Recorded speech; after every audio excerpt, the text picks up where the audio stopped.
Merhaba sevgili arkadaşlar. Bu videomuzda Milli Eğitim Bakanlığı'nın yayınladığı 2018-2019 kazanım kavrama testlerinin birincisini çözeceğiz. Eğer bu serinin devamını istiyorsanız, yani bu testlerin devamını da çözmemi istiyorsanız, faydalı olduğunu düşünüyorsanız mutlaka yorumlarda belirtmenizi istiyorum. Şimdi bu testimizde üslü sayılar ve işlem önceliği sorularını çözeceğiz. Bu konuları izlemediyseniz yukarıdaki i harfine tıklayarak bu konuların konu anlatım videolarını izlemenizi tavsiye ediyorum. Şimdi hemen sorularımıza geçelim. Birinci sorumuzda diyor ki 4 tane 5'i yan yana çarpmışız. Sonra da 7 tane de 3'ü yan yana çarpmışız. Buradaki kare ve üçgen sembollerini sormuş. Şimdi biz üslü sayılarda ne öğrenmiştik? Diyelim ki 4 tane 5'i yan yana çarpıyorsak bu üslü sayıların bir tabanı vardı, bir üssü vardı. Bu taban değişmiyordu. Yani 5'i yine buraya aynen yazıyorduk. Kaç tane varsa, burada bakın 4 tane var. Bunu da sayının üstüne yazıyorduk. Demek ki buradaki kare kutusu yerine 5 gelmeli imiş. Kareyi bulduk. Kare 5'e eşit.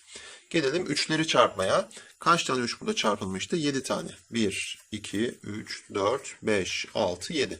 Bunu üslü yazarken tabanımız değişmiyor. Yine tabana 3'ü aynen yazıyoruz. Kaç tane var ise eğer bu sayıdan 7 tane, bunu da sayının üstüne yazıyoruz. Demek ki buradaki üçgende 7'ymiş. Bize sorulan üçgen ve kare sembollerinin kaç olduğu. Kareyi biz 5 bulduk. Üçgeni de 7 bulduk. Öyleyse cevabımız D şıkkı olacak. Geçelim ikinci örneğimize. Şimdi buradaki üslü sayıların karşılaştırmalarını bizden istemiş. Yani hangisi büyük, hangisi küçük, onları bulacağız. Tabi bu sayıların değerleri bize lazım. Örneğin 2 üzeri 3'ü nasıl buluruz? 3 tane 2'yi yan yana çarparak. Bakın tabanımız yine aynı. 2 ama kaç tane 2 yan yana çarpıyoruz? 3 tane 2 yan yana çarpıyoruz. Ne yapar bunların çarpımı? 2 tane 2, 2 kere 2 4, 4 kere 2 8. Yani bu A şıkkı ne olacak? Burası 8 olacak. Bir de 2 üzeri 4 lazım.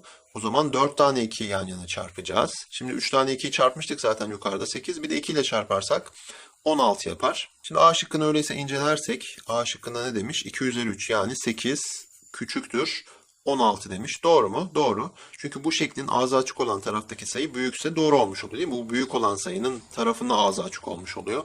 A şıkkı doğru diyeceğiz. Gelelim B şıkkına. B şıkkında 2 üzeri 3 var. Bir de 3 üzeri 2 var. 2 üzeri 3'ü bulmuştuk. 3 üzeri 2'yi bulalım. 3 üzeri 2 demek bakın tabanımız yine 3 ama kaç tane 3'ü yan yana çarpacağız? 2 tane. Bu da 9'a eşit. O zaman B şıkkına baktığımızda 8 küçüktür 9'dan. Yani ağzı açık olan tarafta yine büyük sayı var. O zaman bu da doğru. Gelelim C şıkkına. C şıkkında 4 üzeri 2 var bulmamız gereken. 4 ile 4'ü çarpacağız. 2 tane 4'ün yan yana çarpımı. Bu da 16 yapıyor. Öyleyse 16 küçüktür demiş. 2 üzeri 4'ü de biz 16 bulmuştuk. 16 16'dan küçük mü? Hayır. Bunlar birbirlerine eşit. Öyleyse C şıkkına yanlış diyeceğiz. D şıkkına bakmak isterseniz de orada 5 üzeri 2 var. O da 5 ile 5'in çarpımı. Yani 25. Bir de 2 üzeri 5 var. 2 üzeri 5 demek 5 tane 2'nin yan yana çarpımı demek.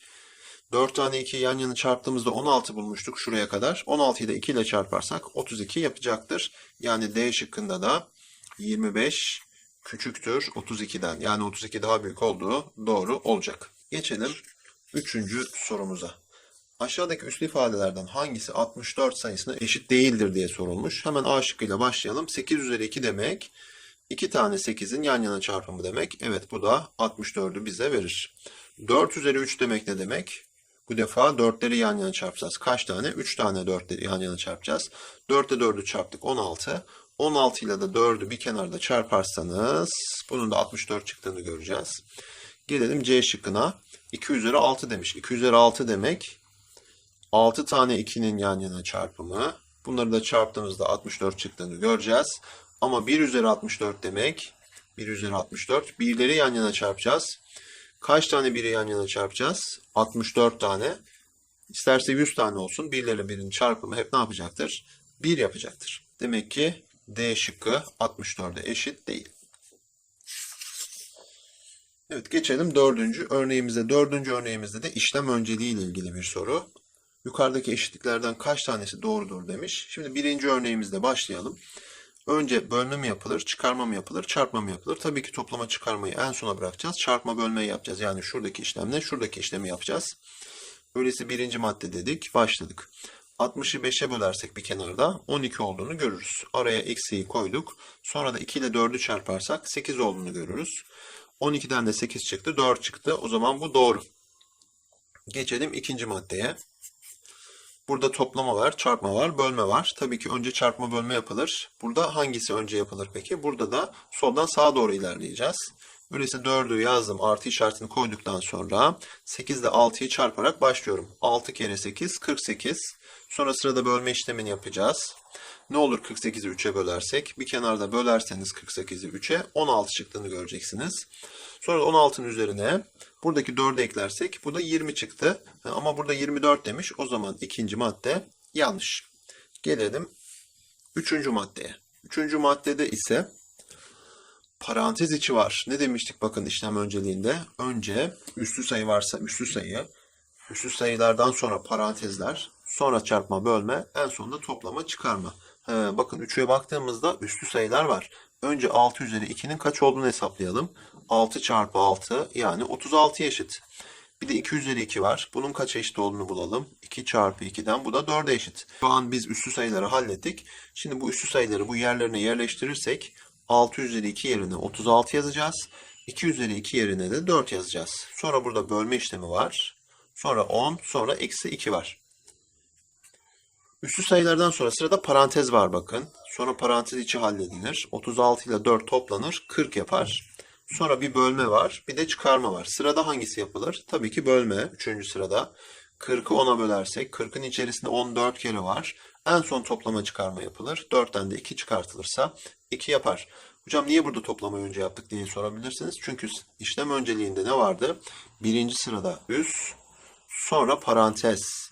İşte burada parantez olduğu için ikinci sırada bu işlemi yaptık. Üçüncü sırada çarpma bölme. En sonda toplama çıkarma. Ama işte parantezin içerisinde burada toplama çıkarma olduğu için parantez önceliğinden dolayı buradaki toplamayı yapmış olduk. Üçüncü maddenin sonucu bakın 5 demiş ama biz 2 bulduk. Bu da yanlış. Dördüncü maddede ise bakın yine üslü sayılar var. Önce üslü sayılarla başlayalım. 2 üzeri 6'nın kaça eşit olduğunu bulacağız. Bu da 6 tane 2'nin yan yana çarpımı demek.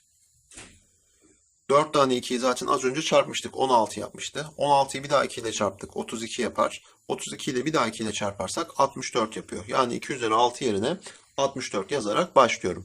Sonra bir bölü 4 var. Sonra artı 4 var. Sonra çarpı 21 eksi 2 var. Sırada bakın ne var? Üslü sayıları hallettiğimize göre sırada parantez var. 21'den 2'yi çıkartacağız. Öyleyse yine 64'ü aynen yazdım. Bölü 4'ü aynen yazdım. Artı 4 çarpı çıkarma işlemini yaptık. 19. Sırada bölme ve çarpma var. 64'ü bir kenarda 4'e bölerseniz 16 çıktığını göreceksiniz. Artı 4 ile 19'u çarptığımızda 76. 76 ile de 16'yı topladığımızda 92 olduğunu gördük. Öyleyse dördüncü maddede doğru. Kaç tanesi doğru olmuş oldu? 2 tanesi, cevabımız B şıkkı olacak. Geçelim 5. sorumuza. 5. sorumuzda da yine işlem önceliği ile ilgili bir soru. Nereden başlayacağız? Tabii ki üslü sayılardan başlayacağız. 3 üzeri 3'ü hesaplamamız gerekiyor. Başka 2 üzeri 3'ü hesaplamamız gerekiyor. Başka 5 üzeri 0 var. Bir de 3 üzeri 1 var. Bu dördünü önce hesaplayalım. Sonra bunları yerlerine yazalım. 3 üzeri 3 demek 3 tane 3'ün yan yana çarpımı demek. 3 kere 3 9, 9 kere 3 27. 2 üzeri 3 demek bakın 3 tane 2'nin yan yana çarpımı. 2 kere 2 4, 4 kere 2 8. 5 üzeri 0 demek bütün sayıların sıfırıncı kuvveti 1'e eşittir. Unutmayalım. 3 üzeri 1 demek bütün sayıların birinci kuvveti kendisine eşittir. Şimdi bunları yerleştirelim sorumuzda. 3 üzeri 3 yerine 27'yi yazdınız. Eksi 2 üzeri 3 yerine 8'i yazdınız. Sonra bölü parantezi açtık. 5 üzeri 0 yerine 1 yazdınız. Artı 3 üzeri 1 yerine de 3 yazdınız. Peki işlem önceliğine göre nereden başlanır? Tabii ki üslü sayılar bittiğine göre parantezden başlanır. Geriye kalanlarını aynen yazıyorum. 27 eksi 8 bölü parantez içini topladım 4 yaptı. Şimdi sırada çıkarma var, bölme var. Tabii ki bölme yapılacaktır. 27'yi yazdım, eksiyi yazdım, 8'i 4'e böldüm 2. Sonra 27'den de 2'yi çıkarttım. Cevabımız 25 olacak. Yani 5. sorumuzun cevabı D şıkkı. Geçelim 6. sorumuza. Aşağıdakilerden hangisinin değeri diğerlerinden daha büyüktür? Hemen hesaplayalım değerlerini. 1'i 6 defa yan yana çarparsak yine 1. 10'un birinci kuvveti kendisine eşit yani 10. 3'ün üçüncü kuvveti az önce hesaplamıştık. 3 tane 3'ün yan yana çarpımı yani 27. 6'nın ikinci kuvveti demek 2 tane 6'nın yan yana çarpımı yani 36. Bunlardan hangisi diğerlerinden daha büyük? Tabii ki D şıkkı diğerlerinden daha büyük. Gelelim 7. sorumuza. Yine üslü sayılardan başlayacağız. 5 üzeri 2'nin ve 3 üzeri 4'ün sonucunu bir kenarda bulacaksınız. 5 üzeri 2 demek 2 tane 5'in yan yana çarpımı. 3 üzeri 4 demek 4 tane 3'ün yan yana çarpımı. 3 ile 3'ü çarptık 9. 9'da da 3'ü çarptık 27. 27 ile de 3'ü çarpacaksınız bir kenarda. 81. Evet, şimdi bu iki sonucu bulduğumuza göre bunları bir yerleştirelim sorunun içerisine. Bakın soruyu aynen yazıyorum. 21 eksi 3 çarpı 4. Sonra parantezi kapat. Sonra bir daha parantez aç. 5'in karesini 25 bulduk. Eksi bir daha 25. Sonra 3 üzeri 4'ü de 81 bulduk. Sonra eksi 6. Yani ilk yapmamız gereken bu üslü sayıların yerlerini, sonuçlarını yazmak. Sonra üslü sayılardan sonra parantez işleriyle devam edeceğiz. Burada bir parantez var. Bir de burada parantez var. Bu parantezlerin sonuçlarını bulacağız. Zaten bakın burada 25 ile 25 çıkartınca 0 yapıyor. Burası kaç olursa olsun işte 21 önce çarpma yapılır tabii ki çıkarmadan önce. 21'den 12 çıkarsa 9. Ama dediğim gibi kaç çıkarsa çıksın çünkü 0 ile çarpılacağı için buranın sonucu kocaman bir 0 olacak. Peki geriye ne kaldı? 81 eksi 6 kaldı. 81'den de 6'yı çıkartırsanız bu da 75 yapacak. Toplamada zaten toplamada sıfırın bir etkisi yok. 7. sorumuzun cevabı da B şıkkı olacak. Geçelim 8. sorumuza. 8. sorumuzda bakın karelerin içerisine buradaki artıyı, eksiği ve çarpıyı öyle bir yerleştireceğiz ki sonuç ne çıkacak? 23 çıkacak. Önce sayılarımızı yazalım. 30. Sonra burada bir işlem kutusu var. 6. Sonra bir işlem kutusu daha var. Sonra 3. Sonra bir işlem kutusu daha var. Sonra 6. Sonuç ne çıkmış? 23 çıkmış. Şimdi A şıkkındaki işlemleri yerleştirirsek yani burası bölü olsa. Şöyle bir hafiften yazayım. Burası artı olsa. Burası da çarpı olsa. Önce hangi işlem yapılır? Tabii ki şuraya A şıkkı diyelim. Tabii ki bölme ve çarpma yapılır değil mi? Toplama en sona bırakılır. 36'ya bölersiniz 5.